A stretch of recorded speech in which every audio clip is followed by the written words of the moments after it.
This is the second part of the story, so if you haven't watched the first part yet, then first go and watch the first part of the story from the link given below in the description or by clicking on this I button. So Haw became more anxious and wondered if he really wanted to go out into the maze. He wrote a saying on the wall ahead of him and stared at it for some time. What would you do if you were not afraid? He looked to his right to the part of the maze where he had never been and felt the fear. Then he took a deep breath, turned right into the maze and jogged slowly into the unknown. During the next several days, Haw found a little cheese here and there, but nothing that lasted very long. Just when he thought he was getting ahead, he would get lost in the corridors. It seemed his progress was 2 steps forward and 1 step backward. Later, as Haw looked back on things, he realized that the cheese at Cheese Station C had not just disappeared overnight, as he had once believed. The amount of cheese that had been there toward the end had been getting smaller, and what was left had grown old. It didn't taste as good. Haw now realized that the change probably would not have taken him by surprise if he had been watching what was happening all along and if he had anticipated change. He decided he would stay more alert from now on. He would expect change to happen and look for it. He stopped for a rest and wrote on the wall of the maze, "Smell the cheese often so you know when it is getting old." Some time later, after not finding cheese for what seemed like a long time, Haw finally came across a huge cheese station which looked promising. When he went inside, however, he was most disappointed to discover that the cheese station was empty. He felt like giving up. Haw was losing his physical strength.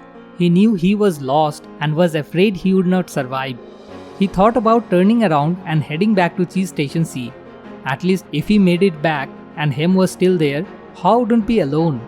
Then he asked himself the same question again. What would I do if I were not afraid? Haw looked down the dark passageway and was aware of his fear. What lay ahead? Was it empty? Or worse, were there dangers lurking? He began to imagine all kinds of frightening things that could happen to him. He was scaring himself to death. Then he laughed at himself. He realized his fears were making things worse. So he did what he would do if he were not afraid. He moved in a new direction and wrote on the wall, "Movement in a new direction helps you find new cheese." As he started running down the dark corridor, he began to smile. Haw didn't realize it yet, but he was discovering what nourished his soul. To his surprise, Haw started to enjoy himself more and more. He wondered, why do I feel so good? I don't have any cheese and I don't know where I am going. Before long, he knew why he felt good. He stopped to write again on the wall, "When you stop being afraid, you feel good." To make things even better, Haw started to paint a picture in his mind again. He saw himself in great realistic detail sitting in the middle of a pile of all his favorite cheeses. He saw himself eating the many cheeses he liked and he enjoyed what he saw. The more clearly he saw the image of himself enjoying new cheese, the more real and believable it became. He could sense that he was going to find it. He wrote, "Imagining yourself enjoying your new cheese leads you to it." Then he raced through the maze with greater strength and agility. Before long he spotted a cheese station and became excited as he noticed little piece of new cheese near the entrance. But to his dismay, he found it was also empty. Someone had already been there and had left only the few bits of new cheese. He realized that if he had moved sooner, he would very likely to have found a good deal of new cheese here. Haw decided to go back and see if Hem was ready to join him. As he retraced his steps, he stopped and wrote on the wall, "The quicker you let go of old cheese, the sooner you find new cheese." After a while, Haw made his way back to Cheese Station C and found Hem. He offered Hem bits of new cheese but was turned down. Hem appreciated his friend's gesture but said, "I don't think I would like new cheese. It's not what I am used to. I want my own cheese back and I am not going to change until I get what I want." Haw just shook his head in disappointment and reluctantly went back out on his own. After restarting his journey through the maze, Haw realized that what you were afraid of is never as bad as what you imagine. The fear you let build up in your mind is worse than the situation that actually exists. He had been so afraid of never finding new cheese that he didn't even want to start looking. But since starting his journey, he had found enough cheese in the corridors to keep him going. So he wrote on the wall, It is safer to search in the maze than remaining in a cheeseless situation. Just like him, Haw also used to believe that cheese should never be moved and that change wasn't right. Now he realized it was natural for change to continually occur, whether you expect it or not. Change could surprise you only if you didn't expect it and were not looking for it. When he realized he had changed his beliefs, he paused to write on the wall, "Old beliefs do not lead you to new cheese." Haw now realized that his new beliefs were encouraging new behaviors. He was behaving differently than when he kept returning to the same cheeseless station.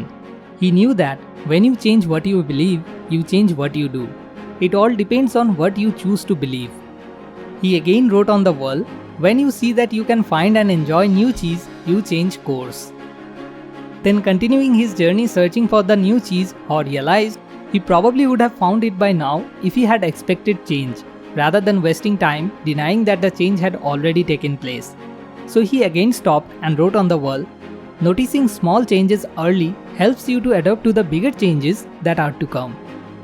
By now, Haw had let go of the past and was adapting to the present. He continued on through the maze with greater strength and speed. And before long, it happened, Haw proceeded along a corridor that was new to him, rounded a corner, and found new cheese at cheese station N. When he went inside, he was startled by what he saw. Piled high everywhere was the greatest supply of cheese he had ever seen. He didn't recognize all that he saw, as some kinds of cheese were new to him. Then he wondered for a moment whether it was real or just his imagination, until he saw his old friends Sniff and Scurry. Sniff welcomed Haw with a nod of his head and Scurry waved his paw. Their fat little bellies showed that they had been here for some time. As Haw enjoyed the new cheese, he reflected on what he had learned. Then he laughed and realized that he had started to change as soon as he had learned to laugh at himself and at what he had been doing wrong. He realized the fastest way to change is to laugh at your own folly, because only then you can let go and quickly move on. From then, while Haw still had a great supply of cheese, he often went out into the maze and explored new areas to stay in touch with what was happening around him. He knew it was safer to be aware of his real choices than to isolate himself in his comfort zone. Then Haw thought about going back again to Cheese Station C to see if he could find Hem. But Haw realized that he had already tried to get his friend to change. Hem had to find his own way beyond his comforts and past his fears. No one else could do it for him or talk him into it. He somehow had to see the advantage of changing himself. Haw knew he had left a trial for him and that he could find his way if he could just read the handwriting on the wall. Then one day, Haw heard what he thought was the sound of movement out in the maze. As the noise grew louder, he realized that someone was coming. Could it be that Hem was arriving? Was he about to turn the corner? Haw said a little prayer and hoped, as he had many times before, that maybe at last his friend was finally able to move with the cheese and enjoy it. The end. Or is it a new beginning? The story is collected from the book Who Moved My Cheese by Dr. Spencer Johnson. You can buy this book by following the link given below in the description. Now I want to know about your insights after listening to this amazing story. What have you learned from this? So comment below and share your thoughts with all of us so that together we can create a meaningful discussion in the comment section. Thanks for watching. More wisdom, more solution, better life.